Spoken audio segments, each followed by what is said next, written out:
கர்த்தருடைய பரிசுத்த நாமத்தில் உங்களை ஒவ்வொருவரையும் வாழ்த்தி வரவேற்கிறேன். இந்த காலை வேளையில் உங்களை எல்லாம் பார்ப்பதில் சந்தோஷப்படுகிறேன். கர்த்தர் மகிமைப்படுவாராக. நமக்கு இருக்கிற இந்த சொற்ப நேரத்தில் ஒரு 5 நிமிடங்கள் கர்த்தருடைய வார்த்தையை தியானித்து பின்பதாக தொடர்ந்து நாம் ஜெபத்துக்குள்ளாக செல்ல கர்த்தர் நமக்கு உதவி செய்வார். ஹல்லேலூயா. எடுத்து வாசிப்போம். மத்தேயு 23ஆம் அதிகாரம் 25வது வசனம். மாயக்காரராகி வேத பாரகரே, பரிசேயரே, உங்களுக்கு ஐயோ! போஜன பான பாத்திரங்களில் வெளிப்புறத்தை சுத்தமாக்குகிறீர்கள், உட்புறத்திலோ அவைகள் கொள்ளையினாலும் அநீதத்தினாலும் நிறைந்திருக்கிறது. இன்றைக்கு நாம் தியானிக்க இருக்கிற ஒரு வேத வார்த்தை என்னவென்றால், போஜன பாத்திரத்தினுடைய உட்புறத்தை நாம் சுத்தமாக்கிக் கொண்டிருக்கிறோமா அல்லது வெளிப்புறத்தை சுத்தமாக்குவதிலே நேரத்தை நாம் செலவிட்டுக் கொண்டிருக்கிறோமா என்பதை நாம் தியானித்து பார்க்க வேண்டும். இந்த இடத்துல உட்புறம் என்பது இருதயத்தின் குணங்களை குறிக்கிறது, உள்ளான மனிதனுடைய வாழ்க்கையை குறிக்கிறது. வெளிப்புறம் என்பது ஒரு கிறிஸ்தவனின் வெளித்தோற்றம், அவனுடைய உடை, அவனுடைய நடை, அவனுடைய பழக்க வழக்கங்கள் வெளிப்புறமான தோற்றத்தை குறிக்கிறது. இந்த 2 தோற்றங்களிலே, இந்த 2 விதமான காரியங்களிலே இன்றைக்கு சபையானது வேகமாக வளர்ந்து கொண்டிருக்கிறது என்று சொல்கிறோமே, அந்த சபையானது எதிலே முக்கியத்துவம் கொடுத்து செயல்பட்டு கொண்டிருக்கிறது? பெரும்பாலான இடங்களிலே பார்க்கிறோம், சபைகள் இன்றைக்கு வெளி தோற்றத்தை மாற்ற வேண்டும். கயிறு கட்டியிருந்தவன் ஜெபமாலை பொருள் எடுத்துடணும், பூ வைத்து இருந்தவர்கள் எடுத்து விட வேண்டும், நகைகள் போட்டவர்கள் எடுத்து விட வேண்டும், அல்லது கலர் கலரா ட்ரெஸ் போட்டவங்க வெள்ளை ட்ரெஸ் போடணும் என்று சொல்லி போஜன பாத்திரத்தின் வெளிப்புறத்தை சுத்தமாக்குவதிலே காலங்கள் ஓடிக்கொண்டிருக்கிறது. ஆனால் உள்ளான மாற்றத்தை குறித்து அன்பு, சந்தோஷம், விட்டு கொடுத்தல், தாழ்மை, இச்சை அடக்கம், பொறுமை, நீடிய சாந்தம், நீடிய பொறுமை, இவைகளை குறித்ததான தாக்கங்கள், உந்து சக்தி, உற்சாகம் சபையினரே கொடுக்கப்படுகிறதா? அதை காட்டிலும் வெளிப்புறத்தை சுத்தமாக்க பார்க்கிறார்கள். இதே காரியம்தான் இந்த நாட்களில் நடக்கிற சபையிலே நடக்கிறதான இந்த காரியங்கள் தான் ஆதி நாட்களிலே பரிசேயரும் சதுசேயரும் செய்து கொண்டிருந்தார்.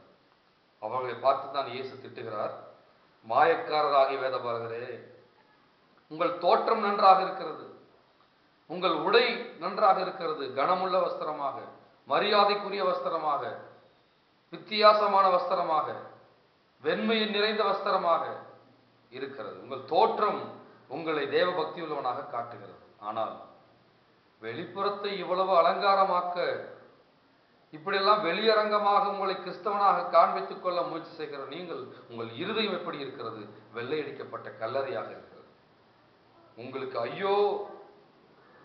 வெளி தோற்றத்தை மாற்றி மாற்றி அதற்குரிய பிரசங்கங்களையே செய்து அதற்குரியதான உந்து சக்திகளை கொடுத்து வெள்ளை உடை அணிய வேண்டும், நகைகளை கழுத்த வேண்டும், பொட்டு வைக்க கூடாது என்று வெளியரங்கமான காரியத்திற்காகவே இவ்வளவு மெனக்கிட்டு பிரசங்கம் பண்ணி அதை கேட்டு முயற்சி செய்கிற நாம் உள்ளான வாழ்க்கை குறித்து என்ன மாற்றத்தை கொண்டு வந்திருக்கிறோம்? வேதத்திலே வாசிக்கிறோம், தானியேல் புத்தகத்தில் சாத்ராக், மேஷாக், ஆபேத் நேகோ என்று 3 பேர் இருந்தார்கள். இந்த 3 பேருடைய எபிரேய பெயர், அதாவது நம்முடைய வழக்கத்தின்படி கிறிஸ்தவ பெயர் என்னவென்றால் அனனியா, மீஷாவேல் என்று சொல்லி.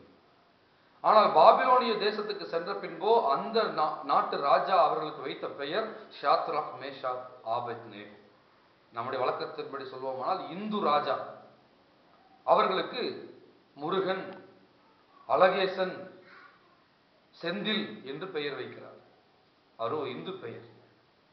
அனனியா, மீஷா அவருடைய பெயர் பீட்டராக, பாலாக மற்றும் ஸ்டீபனாக இருந்த அவருடைய பெயர் முருகன், செந்தில், அழகேசன் என்று மாற்றப்படுகிறது என்று வைத்துக் கொள்வோம். ஆனால் இந்த இந்து ராஜா வைத்த இந்த பெயரைத்தான் தொடர்ந்து அந்த வேதத்திலே வலியுறுத்தப்பட்டு கொண்டிருக்கிறதே ஒழிய அந்த அனனியா மீஷாவேல் என்கிற எபிரேய பெயர் மீண்டும் மீண்டும் அந்த இடத்துல சொல்லப்படவில்லை. வேதமே அந்த புறஜாதிகளின் பெயரை அங்கீகரிக்கிறது. ஆனால் இவர்களுடைய பெயரை மாற்ற வேண்டும் என்று இவர்கள் போர்க்கொடி தூக்கி கொண்டிருக்கவில்லை. அவர்கள் என்ன செய்கிறார்கள்? வாழ்க்கை என்பது பெயரிலே அல்ல, வாழ்க்கையிலே இருக்கிறது. தேவ பக்தி என்பது, தேவனுக்கு பயப்படுதல் என்பது பெயரிலேயோ அது வெளித்தோற்றத்திலேயோ அல்ல, அது வாழ்க்கையிலே இருக்கிறது என்பதை உணர்ந்து அவர்கள் அக்கினி சூளைக்கு போக வேண்டிய சூழ்நிலை வந்த போதும் கூட அப்பொழுது தைரியமாய் நிற்கிறார்கள், நாங்கள் தேவனைத்தான் வணங்குவோம் என்று. ஆனால் நாமோ பீட்டர் என்று பெயர் வைப்பதிலே, பால் என்று வைப்பதிலே மற்றும் ஸ்டீபன் என்று வைப்பதிலே பக்தி வைராக்கியம் காண்பித்து விட்டு சூளைக்குள்ளாக போடும் பொழுதோ ஓடி போய் விடுகிறோம். பெயரை மாற்றிவிட்டு பிரச்சனைக்கு பயந்து ஓடுவது கிறிஸ்தவ வாழ்க்கையா? அல்லது பெயரை மாற்றாமல் அதே பெயர் இருந்தாலும் பரவாயில்லை, இயேசுக்காக வாழ வேண்டும் என்ற வைராக்கியம் கூட வாழ்வது அவசியமா? இதைத்தான் இன்னொரு விதத்தில் இயேசு சொல்லுகிறார், நீ உட்புறத்தை மாற்றாமல் வெளிப்புறத்தை மாற்றிவிட்டால் உனக்கு ஐயோ என்று. நாம் தயவு செய்து சிந்தித்து பார்க்க வேண்டும். முருகன் என்ற உன்னுடைய பெயரை மோசஸ் என்று மாற்றுவதனாலே தேவன் சந்தோஷப்பட போவது இல்லை, அதனாலே தேவ ராஜ்யம் கட்டப்பட போவதில்லை, அதனாலே தேவனுக்கு மகிமை வரப்போவது இல்லை. நீ முருகனாக வைத்துக் கொண்டே புறஜாதிகள் மத்தியிலே, இந்து ஜனங்கள் மத்தியிலே இயேசுக்கு என்று சாட்சியாக இருப்பாயானால் அப்பொழுதுதான் பரலோக ராஜ்யம் சந்தோஷப்படும். யாரிடத்திலாவது புறஜாதிகளிடத்தில் சுவிசேஷத்தை நீ சொல்ல செல்லும் பொழுது உன்னுடைய பெயரை மோசஸ் என்று சொல்லி உன்னுடைய சுவிசேஷத்தை தொடங்குவாயானால் அதற்கு கிடைக்கிற கணத்தை விட உன்னுடைய பெயர் முருகன் என்று சொல்லிவிட்டு நீ இயேசுவை பற்றி சொல்ல தொடங்குவாயானால் அந்த சுவிசேஷத்திற்கு பல மடங்கு கனமும் மரியாதையும் கிடைக்கும்.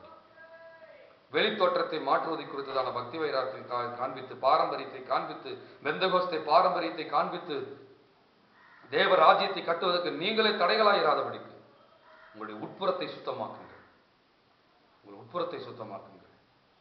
அதைத்தான் குருடனான பரிசேயனே போஜன பானபாத்திரங்களில் வெளிப்புறம் சுத்தமாகும்படி அவைகளின் உட்புறத்தை முதலாவது சுத்தமாகும். அல்லேலூயா.